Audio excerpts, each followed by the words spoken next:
Because it's important for the church to deal with issues as they come to the forefront in society. I said, son, what is that one morning? He said, that's Pokemon. Son, I found out that Pokemon means pocket monster. Pokemon, plural, are incredible creatures that share the world with humans. Each has his own fighting abilities. Some grow and evolve into even more powerful creatures.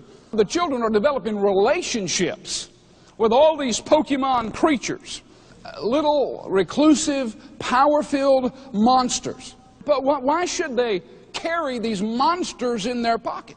They say the Pokemon whole effort is to train children how to become the #1 Pokemon master in the world. You follow it through the New Age teaching, you find out that masters are those who take control of spirits in the dark realm, and they tell those spirits what to do. The child at some point becomes capable of taking these powers and channeling them through their mind, through their arms, or through their power sources. Their power sources, of course, are many of the symbols that they pick up from the Pokemon paraphernalia.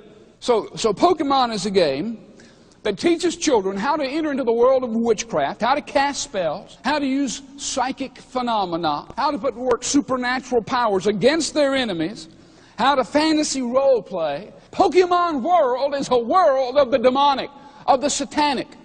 But while you might not take it quite seriously, I assure you that demons take it quite seriously. Satan takes it quite seriously. Your children need to know there's a devil, and he hates them, and he wants to ruin their life. There was even a couple of reports where children had been stabbed by other children over Pokemon cards. Do you remember the Dungeons and Dragons game of the 80s where children, young people even ended up killing themselves because it was a role-playing game? Our kids are going out in gangs on the streets, and they're so used to killing each other in their fantasy games and on their video screens and blowing each other away and blowing each other up, that when they walk down the streets and they pull out their .45 and they pump some friend full of bullets, they kind of think in the back of their mind, well, they're just going to, we'll turn off the machine and they'll get up and they'll be there tomorrow and I'll shoot them again. It's just a game. To which I respond, Russian roulette is just a game. But they're so into this make-believe world that they can't distinguish between fantasy and real. Listen, I can't stress this enough. How that everything in life is real. Everything. I assure you, what your children watch, what you watch, affects you radically. People here today, they can't get saved.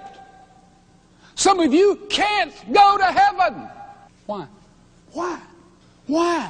Why? What you do with your brain has a direct correlation to where you're going to spend eternity. You know, the media in this country, whether it's, listen, rock music, whether it's the perverted primetime programming and cable programming and the movie industry, whatever, and now the internet.